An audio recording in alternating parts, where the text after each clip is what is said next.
All right, this is Openstax U.S. History, Chapter 11, A Nation on the Move, Westward Expansion, 1800 to 1860. We'll be looking at Section 1, Lewis and Clark. So this chapter here, Chapter 11, we're looking at westward expansion. And when we talk about the West, mostly in this particular period, after the Constitution, after the very first president, for the most part, we're talking about west of the Mississippi River, especially after the year 1800. And we're focusing on a pretty broad or pretty long time period. 1800 begins with the presidency of Thomas Jefferson, who was the third president of the United States. And 1860 stretches all the way to the election of President Lincoln, who is the 16th president of the U.S. So we're looking at a very big time period here for what's going on west of the Mississippi River. So we're beginning with Lewis and Clark, who were appointed by Thomas Jefferson, who was also responsible for the Louisiana Purchase. So to kind of review a little bit, in 1803, the United States purchased the Louisiana Territory from France. At the time, the ruler of France was Napoleon Bonaparte, the famous general turned emperor, and he sold Louisiana for $15 million. And $1 million. And the United States made that purchase. Thomas Jefferson at the time, who questioned whether or not the United States had the constitutional, or whether he as president had the constitutional right, just simply said that it was too good of a deal to let go. And so with that, with the Louisiana Purchase, the United States essentially doubled the size, or times two the size of the United States. And one of the things that really all European explorers had hoped to discover, and this included the United States after the Louisiana Purchase, because this territory hadn't been fully charted by Europeans. There had been some French fur traders who had gone into the area and were more familiar with it, but for the most part, there was still a holding out of hope that a Northwest Passage existed. And the Northwest Passage, which, by the way, it essentially doesn't exist in the way that Lewis and Clark and others hoped to find it, but was a direct water route from the Atlantic Ocean to the Pacific. In those days, given the technology of the time, the fastest, cheapest, and easiest way to travel and to transport goods was by water. So the hope was that perhaps Lewis and Clark and others could possibly find a Northwest Passage, some sort of direct water route that would connect the Atlantic Ocean to the Pacific Ocean. So after purchasing this territory, because it was kind of just an offer made to Jefferson at the time, and he just took it up because it was such a good deal, there was not a lot known about what the land actually included. And so that really is the purpose of the Corps of Discovery, which was put forward by Thomas Jefferson, who hired Meriwether Lewis and William Clark, right? Famously, Lewis and Clark. You have the two individuals pictured here. This is Clark right here. This is Lewis.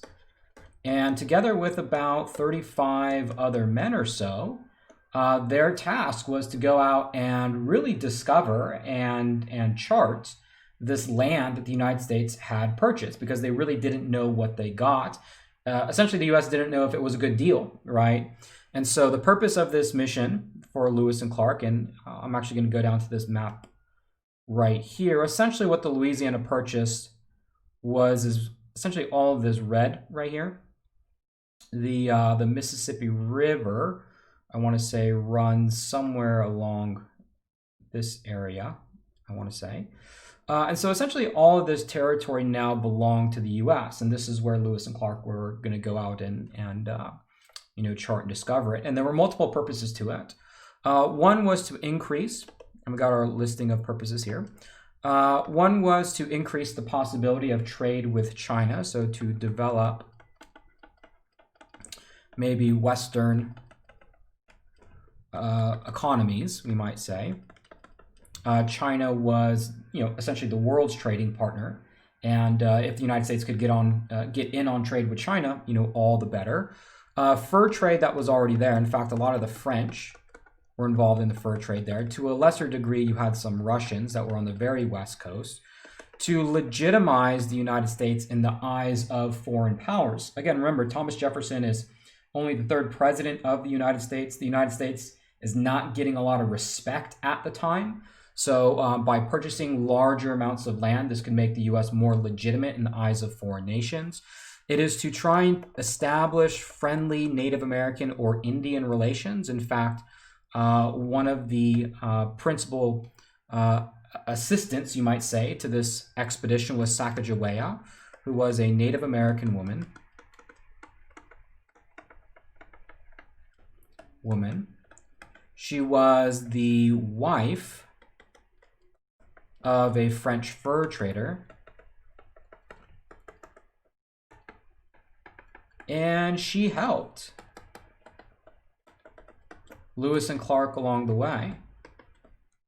Lewis and Clark, right? And one of the things that they did, right, Lewis and Clark.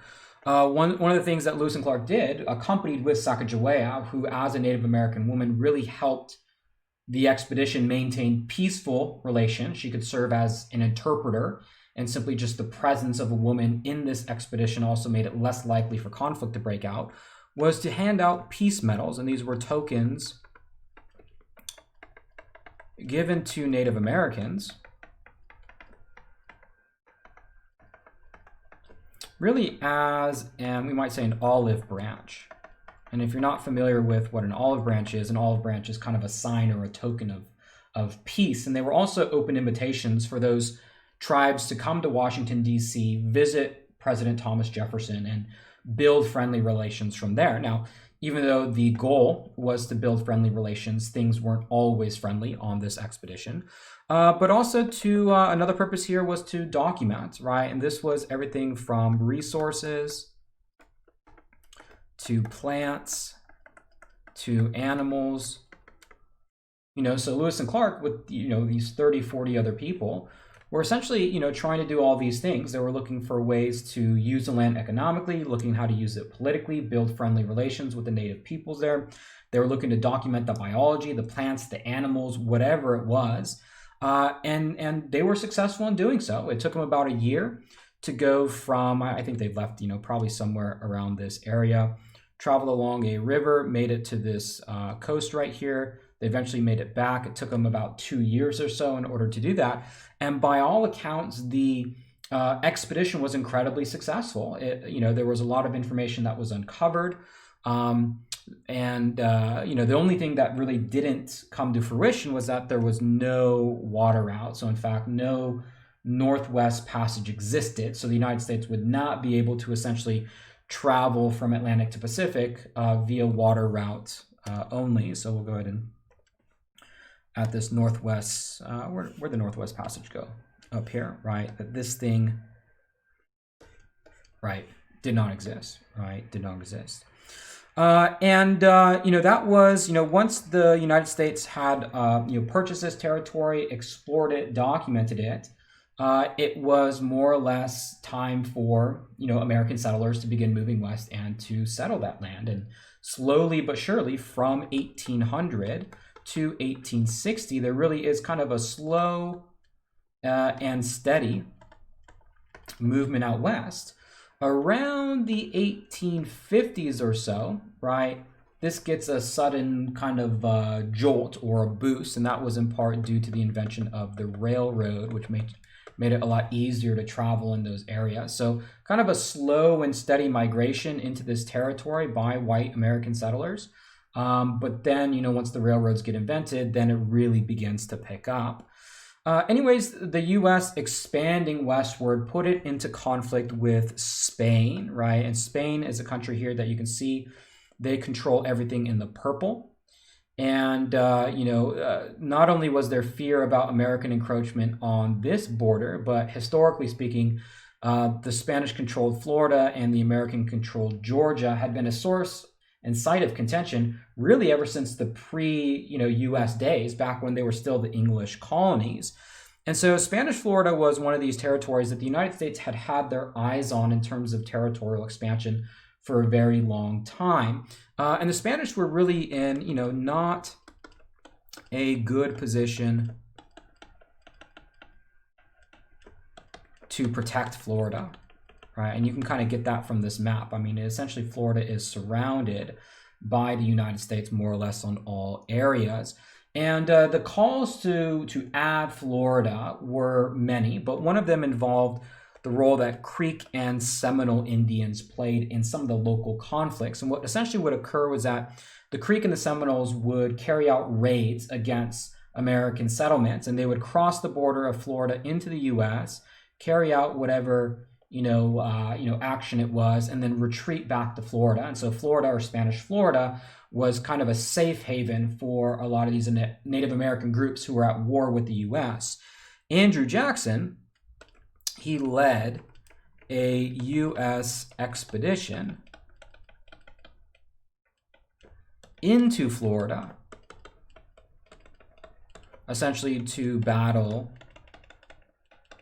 the Indians, right? And so this action of crossing over the border into a sovereign area, which was Spanish Florida, right? That was Spain's territory, was showing little regard for Spanish sovereignty. And this began to kind of push forward, finally, this Adams-Onis Treaty. And what the Adams-Onis Treaty did was it made Florida from a Spanish territory into a U.S. territory, right? So the Adams-Onis Treaty is the treaty that gave Florida to the United States. So we can essentially color this in blue, and that's really because the Spanish were in a weak position to protect it. They couldn't stop people like Andrew Jackson from encroaching on Spanish territory anyways, so they may as well give it up. And in return, what the Spanish got was essentially this border here, and that was a reassurance that the United States would stay on this side of the line when it came to that territory out west.